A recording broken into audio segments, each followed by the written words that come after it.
Breaking news Bhavnagar સ્લગ Navapara ફાયરિંગના આરોપીઓની શોધમાં પોલીસે ખુલ્યું ઇન્ડિયા હાઉસમાં હથિયાર અને વન્યજીવનનું રહસ્ય એન્કર ભાવનગરના નવાપરા ફાયરિંગ કેસમાં ફરાર આરોપીઓની શોધમાં નીકળેલી પોલીસને આરોપીતો ન મળ્યા પરંતુ એવું કંઈ મળ્યું કે સમગ્ર ઓપરેશનની સ્ટોરી ઉલટી બની ગઈ પોલીસને આરોપીની જગ્યાએ હથિયારો જીવતા કાર્ટ્રીજ અને ગેરકાયદેસર વન્યજીવ મળી આવ્યા એટલું જ નહીં મામલો એટલો ગંભીર બન્યો કે વનવિભાગને પણ તાત્કાલિક દોડાવવું પડ્યું શું છે આ સમગ્ર રેડ અંદરની સચોટ હકીકત જોઈએ આ રિપોર્ટમાં વીઓ નવાપરા ફાયરિંગ કેસ જ્યાં ગોળીઓના અવાજથી શરૂ થયેલી વાર્તા હવે એક મોટા ગેરકાયદેસર જાળ સુધી પહોંચી ગઈ છે પોલીસને મળેલી માહિતીના આધારે વલ્લી હાલારી અને તેના સાગરીતોની શોધમાં ઇન્ડિયા હાઉસ ખાતે તાબડતોબ રેડ પાડવામાં આવી એસપી ડીવાયએસપી એલસીબી અને એસઓજીની ટીમો સાથે આખું સ્થળ પોલીસ છાવણીમાં ફેરવાઈ ગયું પરંતુ આરોપીઓ તો હાથ લાગ્યા નહીં પણ જે મળ્યું એ પોલીસને પણ ચોંકાવી ગયું સર્ચ દરમિયાન સ્થળ પરથી મળી આવ્યા 50 જેટલા જીવતા કાર્ટ્રીજ ધારદાર હથિયારો અને વિદેશી દારૂની બોટલ આટલું જ નહીં તપાસ આગળ વધતાં ખુલ્યું એક વધુ મોટું રહસ્ય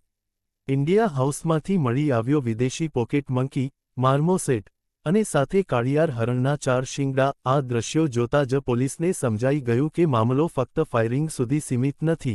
અને તરત જ વનવિભાગને જાણ કરવામાં આવી વનવિભાગની ટીમ ઘટના સ્થળે પહોંચી અને મંકી તેમજ શીંગડાઓ જપ્ત કરી વધુ તપાસ હાથ ધરી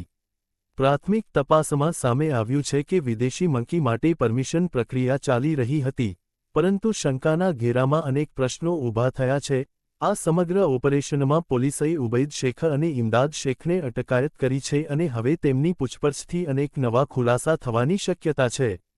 હાલ નવાપરા ફાયરિંગ કેસના ફરાર આરોપીઓને ઝડપી પાડવા પોલીસ દ્વારા ચારે તરફ જાળ પાથરી દેવામાં આવ્યું છે અને હવે જોવાનું એ રહેશે કે ફાયરિંગનો અંત ક્યાં જઈને અટકે છે તારક ચિહ્ન રિપોર્ટર રાકેશ ગોહિલ સાથે ગભીર બારૈયા મહુવા આજે નીલમબાગ પોલીસ સ્ટેશનના નવાપરા વિસ્તારમાં સવારે ફાયરિંગનો બનાવ બનેલ જેના કામે ફરિયાદી દ્વારા જે ફરિયાદ દાખલ કરવામાં આવેલા જેના 6 આરોપીઓને પોલીસ દ્વારા અટક કરવામાં આવેલા અને આજે અહીંયા 2 આરોપી વલી અને હબીબ હોવાની શક્યતાને અનુસંધાને માનનીય એસપી સાહેબની સીધી દેખરેખ હેઠળ આજે તકશ્રી તથા એલસીબી એસઓજી અને પેરોલ ફળના સ્ટાફ સાથે અહીંયા રેડ કરતા આરોપીઓ મળ્યા નથી પરંતુ અહીંયા 50 જેટલા જીવતા કાર્તીસ 6 જેટલી છરીઓ કોળિયા જે છે તેના હરણના જે 4 સિંગ તથા પોકેટ મંકી અને પ્રોહિબિશનની એક ઇંગ્લિશની બોટલ અત્રે મળેલી છે આ કામે પંચનામું કરી આ કામના જે આરોપીઓ જે છે તેને પોલીસ દ્વારા હસ્તગત કરેલા છે અને આગળની કાર્યવાહી જે છે એ જુદી જુદી એજન્સી દ્વારા કરવામાં આવનાર છે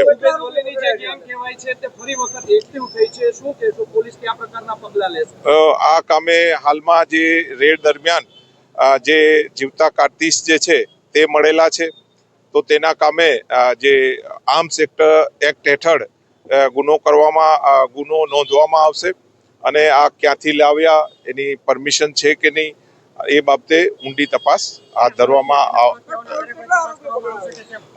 જે છે આજે 2 આરોપીઓને પોલીસ દ્વારા અટક કરવામાં આવેલા છે હા એ જે અત્યારે હાલમાં જે છે એ જીવતા કાર્તીસ છે તેની જે પૃથ્થકરણ કરી અને ઓફિશિયલી આપને જે છે જાણ કરવામાં આવશે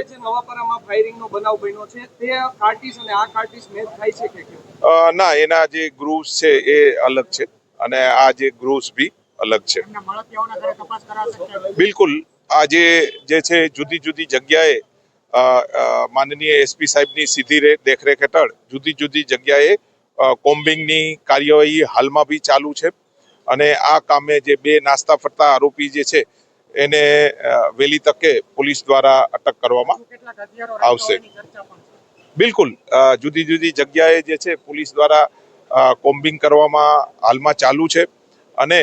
જો આવા હથિયાર ગેરકાયદેસર હથિયાર મળી આવશે તો પોલીસ દ્વારા ગુનો નોંધવામાં આવશે. નહીં, ગુજસીટોક જે છે તે આ જે છે ગુનાઓ જો એના વિરુદ્ધ આ રીતની હોય તો એ વન ટાઈપ ઓફ એક સિન્ડિકેટનો ગુનો છે. તો એ બી જો હોય તો એ બી પોલીસ દાખલ કરવા કટિબદ્ધ છે. જો સિન્ડિકેટ આમાં માલુમ પડે તો એ